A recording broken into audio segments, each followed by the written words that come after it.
올해 마지막 본회의를 앞두고 극한의 대립을 이어갔던 김용균법에 대해서 여야가 합의를 했습니다. 곧 본회의에서 표결에 붙여질 예정인데요.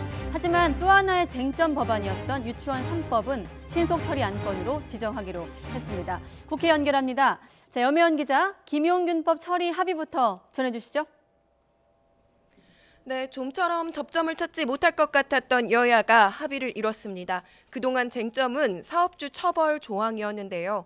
정부가 낸 개정안보다는 후퇴하긴 했지만 이 조항 때문에 아예 법안 처리 자체가 불발될 뻔했던 점을 고려한다면 여야가 한 발씩 양보한 것으로 평가할 수 있습니다.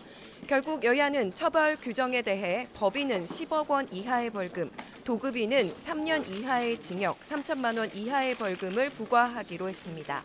며칠째 환경노동위원회 회의장 앞을 지키던 고 김용균 씨의 가족들도 합의 소식에 안도의 한숨을 내셨습니다. 유치원 3법은 결국 합의에 이르지 못하고 신속 안건으로 처리하기로 하고 표결을 앞두고 있습니다. 교육위원 14명 가운데 5분의 3의 찬성을 얻으면 되는데요. 민주당 의원 7명에 바른미래당 의원 2명을 더하면 무난하게 패스트트랙 지정이 가능합니다. 그렇다고 당장 법안이 처리되는 게 아니라 330일 뒤에 본회의에 상정돼 표결에 붙여지는 겁니다. 지난해 통과됐던 세월호 재조사를 위한 사회안전법 이후 역대 두 번째입니다. 오늘 합의한 법안을 처리하기 위한 국회 본회의는 5시 40분쯤 개의됐습니다. 산업안전보건법과 함께 아동수당법 등 민생법안 80여 건과 정치개혁특위 등 6개 특별위원회 활동시한 연장 등이 처리될 것으로 보입니다. 자, 그리고 법안 처리를 위해서 한국당이 내세웠던 전제 조건이 특감반 문제를 다룰 운영위 소집이었는데 결국 운영위가 열리고 청와대에서도 나가기로 했죠? 네, 그렇습니다. 결국 민주당이 한국당의 요구를 받아들이는 쪽으로 결정이 됐습니다. 다음 주 월요일인 31일에 운영위원회를 소집하고 임종석 대통령 비서실장과 조국 민정수석이 출석하는 것으로 합의했습니다.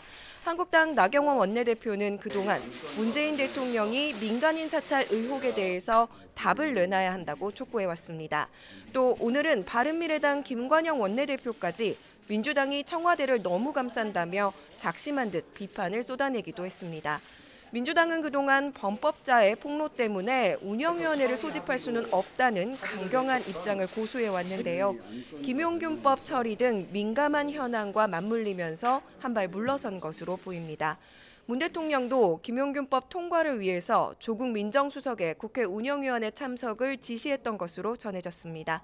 청와대 김의겸 대변인은 문 대통령이 피고발인 신분인 조 수석이 국회에 나오는 건 바람직하지는 않지만 김용균법은 반드시 연내 처리돼야 한다며 이같이 지시했다고 밝혔습니다.